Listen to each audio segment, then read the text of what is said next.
Hawaii. I'd been planning it for 6 months. Saved every bonus, covered every booking for tickets. Oceanfront suite, all-inclusive. It was supposed to be a celebration.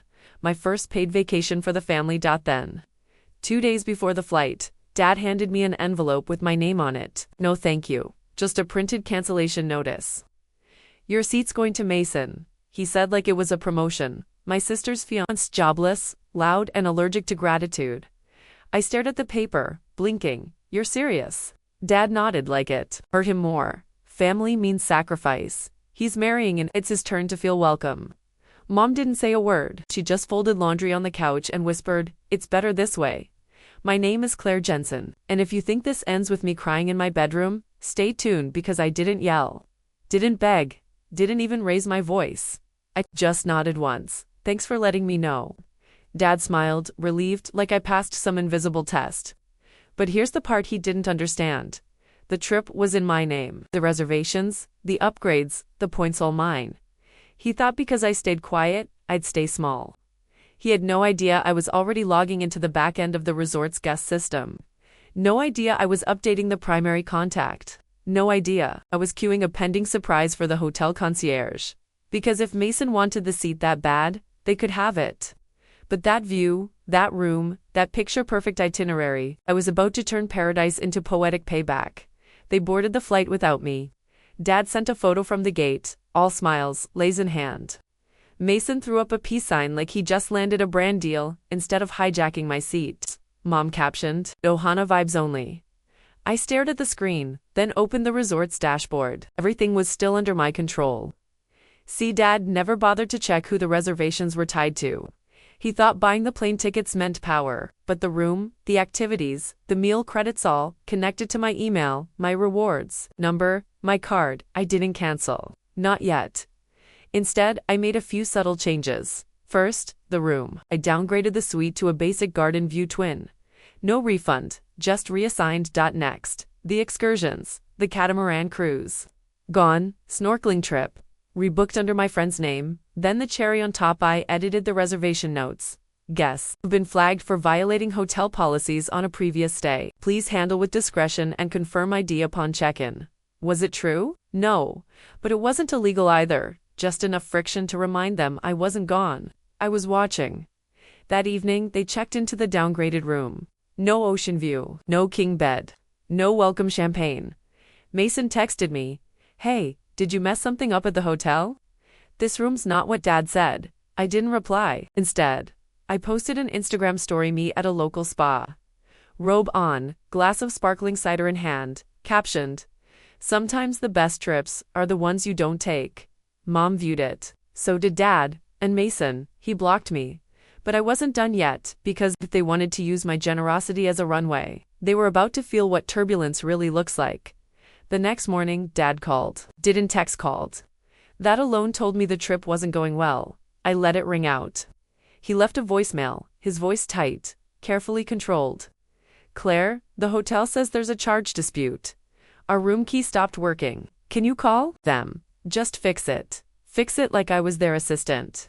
Like I hadn't been erased from my own gift. I sipped my coffee, tapped into the resort dashboard again, paused the room's digital access. Just a few clicks, and suddenly the only keycard they had didn't open anything. Meanwhile, on the resort's public Wi-Fi, I saw a new TripAdvisor review pop up. It saw, "Oh, new TripAdvisor review pop-up written. Check-in staff were rude. Room was not as expected. Total mess." I laughed. Funny how they could use my money, but not my name. Mason's Instagram was quieter now. No more shirtless beach selfies. No more mojito boomerangs. Just one blurry story of him sitting in the lobby, captioned, "Waiting again." By noon, the front desk sent an email asking me to verify the reservation ownership. I replied, "The guests listed are unauthorized. I won't be covering any additional charges," politely, legally, and then I forwarded the same email chain to the rewards team. Attached a note. "Please block this profile from accumulating any points during their stay. This was an unapproved guest substitution." I hit send, and just like that, perks gone. No lounge access, no late checkout, no free upgrades. That evening, I got a text from Mom. Just 4 words. "Why are you doing this?" I didn't reply. Instead, I posted a quote to my story, white background, Black letters. If sacrifice is expected but never returned, it's not family, it's performance. I didn't name anyone, but I didn't have to, because sometimes justice doesn't knock loudly. Sometimes it slips quietly into the cracks of someone else's paradise and lets the rot speak for itself. By day 3, they weren't pretending anymore. No photos, no aloha family captions. Just silence, the kind that hums through a group chat like a power outage. Then I got a call from the hotel's concierge. "Hi, Miss Jensen. The guests have expressed confusion about their account. They attempted to book a couple's massage, but their resort credit is invalid." I almost felt bad. Almost. "They're not authorized users," I calmly replied. "If they'd like to pay out of pocket, they're welcome to." She paused. "Understood. We'll inform them." Click. 2 hours later. Mason sent one final text, long and barely punctuated. "Look, I didn't ask to take your spot, okay? They offered, and I just said, yeah, your dad made the call, not me. You need to grow up. This is so petty. It's just a trip." Elmo. Just a trip. 23 hours of overtime.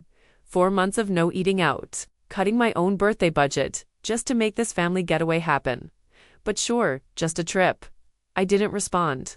Instead, I Venmoed $10 to one of the resort staff accounts, a woman I'd spoken to when booking. The note said, "For your kindness, and for the stress I know my family is causing you. Because if someone had to deal with their entitlement meltdown, they deserved a little extra sunshine." Later that night, I received a call from Grandpa.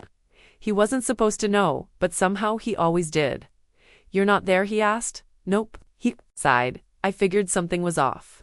"Your dad's been posting sunset photos, but his face looks like someone stole his flip." I smiled. "You always taught me never punish with anger. Just let people live inside what they built." He chuckled.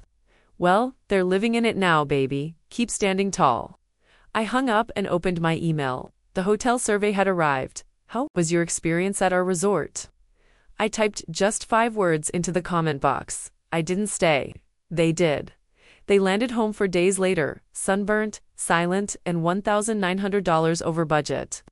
I know because I saw the receipt. Dad tried to put the extra charges on my card, but I'd already frozen it the day they boarded. Mom was the first to break. She called while I was folding laundry. "I just don't understand why you're being so cold, Claire." I let her talk. "We didn't mean to hurt you. We just thought Mason needed to feel included. You always act like everything has to be fair." I looked at the speakerphone like it was haunted. "Mom," I said calmly, "I didn't need it to be fair. I just needed to not be erased." She exhaled. "He's family now." I nodded. "And family means sacrifice, right?" Silence. Then, "Consider this mine," I said. Click. I opened my notes app, started writing the post I hadn't wanted to share. But maybe it was time. I saved $31,400 to give my family their dream vacation. 2 days before departure, they gave my seat away to a man who's never paid for a single dinner. I didn't shout. I simply took back what was mine. Underneath it, photos. My original booking receipt, the itinerary, a screenshot of the reservation change, a shot of me smiling in my quiet apartment with takeout, sushi and a glass of wine, captioned, "Some trips are more peaceful when you stay home, especially when you take the peace with you." I hit post and went to bed. By morning, it had over 18,000 shares. Hundreds of comments, women saying, "You're the villain in their story, but the hero in mine." Even a few wedding planners DM'd me, "Just bookmarked this as a case study in boundaries." Iconic. Mason deleted his account that afternoon. Mom texted, "You're humiliating, US." I replied with a single heart emoji, and nothing more, because when silence is earned, it sounds like freedom.